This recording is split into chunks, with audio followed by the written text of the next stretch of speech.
कस्तो राम्रो फोटो गर्न लाग्यो कति गाउने छु दिदी देखाउनु त चौधो पाकेर रेडी भइसक्यो का साग पनि हाल्नु भने hello everyone welcome back my YouTube च्यानलमा स्वागत छ हजुरहरूलाई मेरो च्यानलमा अहिले हजुरहरू सन्चै हुनुहुन्छ भन्ने आशा गरेको छु र आया म पनि सन्चै छु त्यो प्लेनमा त्यो सुत्दै त्यो घाँटी बाँधेर सुतेर होला त्यो लास्ट दुखेर चाहिँ कस्तो त्यो गाइजहरू म चाहिँ फाइनली पोर्चुगल आइसकेँ र म चाहिँ खाना बनाउन गएको छु यहाँ अस्ति नै ल्याएको थियो आया भन्दै दिन जाने भयो साथीहरू सुकुटी भुट्दैछु यहाँ दाल बनाइसकेँ यहाँ भात बसालिरहेको छु यो चाहिँ हिजोको भात हो यो चाहिँ त्यो अर्को केटीको भात हो यस्तै हो साथीहरू अहिले लास्ट दुखेर छ त्यो दुखेर चाहिँ आज यसो बजारतिर जाउँ कि भनेर सोचेको घाँटी दुखेर यताउता हल्लिने भएन के गर्नु सो यति नै हो साथीहरू फेरि भेटौँला नुन पानीले सिक्यो भने ठिक हुन्छ भन्ने सुनेको थियो हेर त एकचोटि सिकेर है त त्यहाँ मोबाइल पनि कहाँ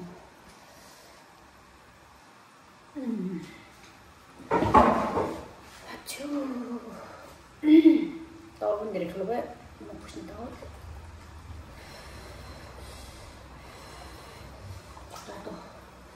रातो दिन त आए भनेर दिन त राख्छु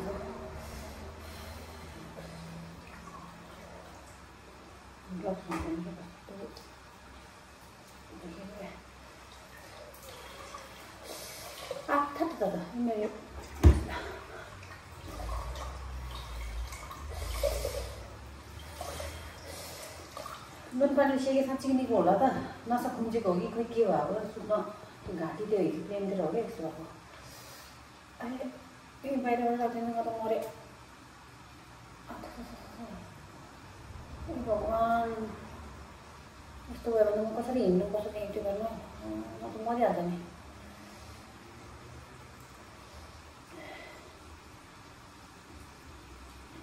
आया भक्कन गाह्रो छ साथीहरू त्यतिका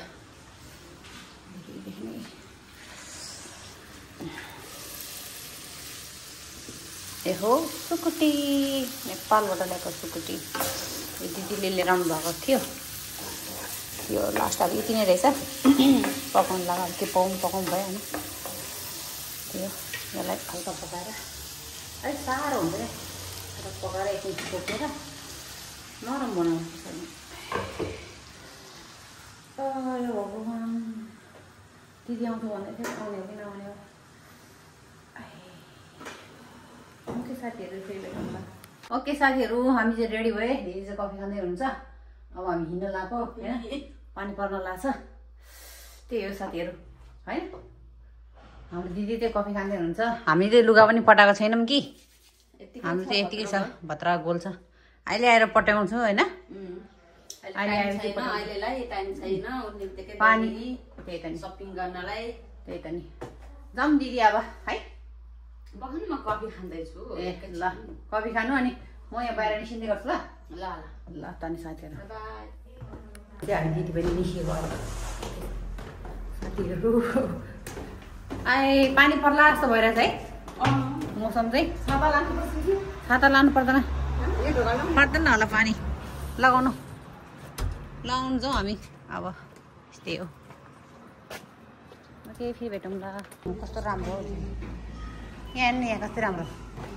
यहाँ न टङ परेको क्या चक्लेटको होइन लिटिल आएको छ अब हामी लिटर लगाएको छौँ चक्लेटको मार्केट छ यहाँ छ 60 रहेछ दिदी यसको हो 6 रुपियाँ रहेछ 6 रुपियाँ यो चाहिँ हेर्नु नि यस्तो त के लिनु यस्तो त हेर्नु नो है अर्को हेर्नु जाउँ हेर्नु न कस्तो राम्रो हेर्नु त कति राम्रो चक्लेट यहाँ हेर्नु नि यहाँ सामान त हेर्नु मन्दिर जस्तो पकाएर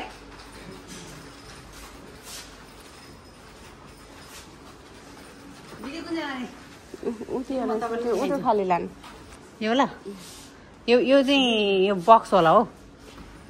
यहाँ चाहिँ चक्लेटै चक्लेट देखाउनु न पछि बच्चाहरूलाई देखाउनुहुन्छ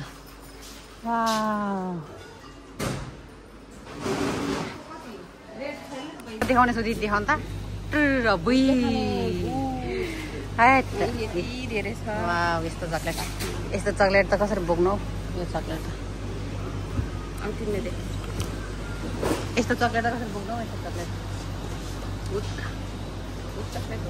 हाँस्दैछ मान्छेहरू छन् त यस्तो रहेछ राम्रो तर होस् यस्तोहरू हाल्ने ठाउँ पनि छैन है ए होस् त्यसबाट निस्किसक्यो चक्लेट किनेर अब रुममा जानु लाग्यो त्यही हो साथीहरू फेरि रुममा गएर भेटौँ ल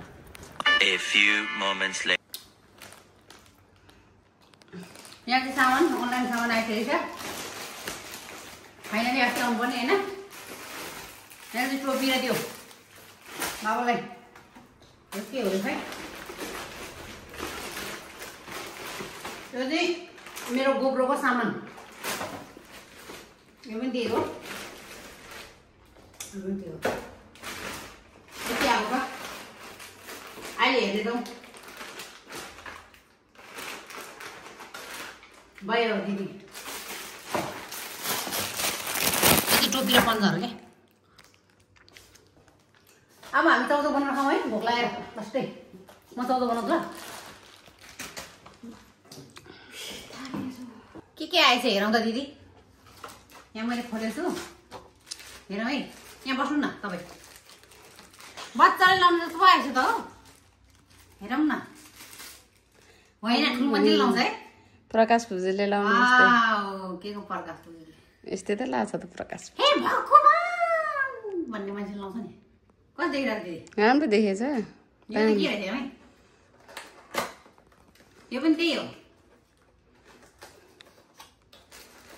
ए कति धेरै चस्मा कोलाई हो र एउटा बाबालाई एउटा मलाई त्यहाँ दुई रहेछ त त्यो अनि बाबालाई कोकोलाई छ त के यही हो त्यो बाइक चलाउँदाखेरि राम्रो हुन्छ भनेर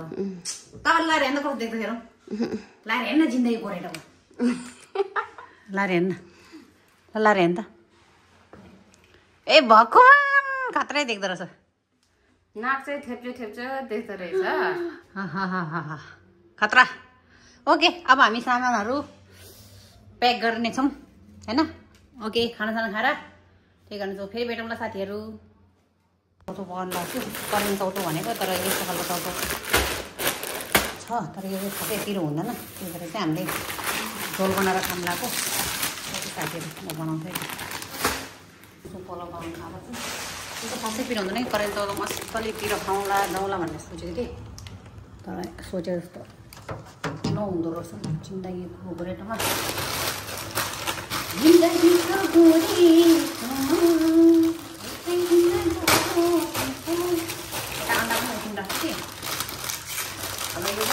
पकाउनु पऱ्यो ढुङ्गाइरहेछ यहाँ साग छ साग हालेर सबै लगाएर झोल हालेर किन्नु पऱ्यो आज काममा बोलाइदिएको छ फेरि मलाई आज फेरि काममा जानु नजाउँ भनेको फेरि बोलायो जानै पर्यो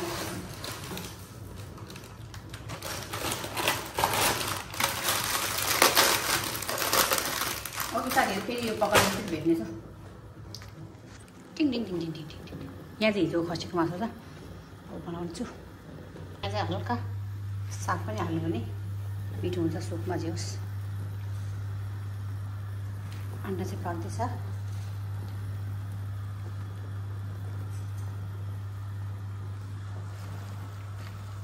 दिदी चाहिँ थाकेरै एकछिन आराम गरिरहेको छ साथीहरू त्यति भेट्नु होला यो चाहिँ चौचो पाकेर रेडी भइसक्यो अब चाहिँ खाना रेडी हुन्छु नत्र आराम लाउँछु त ल दिदी खाऊँ चम्चमा ठुलो अन्त लास्टै पिरो छ है दिदी लास्ट अन्डा पनि खानु अब हामी ओके साथीहरू अब चाहिँ हामी खानासाना खाएर हामी सुत्न लागेको अब दिदीबहिनी यहाँ हल्का मालिस पनि गरिसक्यो दिदीबहिनी दुईजना होइन दिदी होइन भयो अब भइसक्यो अब दुख्ने हराइसक्यो कि अब सुतौँ भोलि बिहान फेरि छिटो उठ्नुपर्छ okay good night bye good night subscribe गरिदिनु होला भन्नु सब्सक्राइब गरिदिनु होला लाइक कमेन्ट सब्सक्राइब गरिदिनु होला यति भन्दै यो भिडियोलाई एन्ड गर्न चाहन्छु बाई बाई गुड नाइट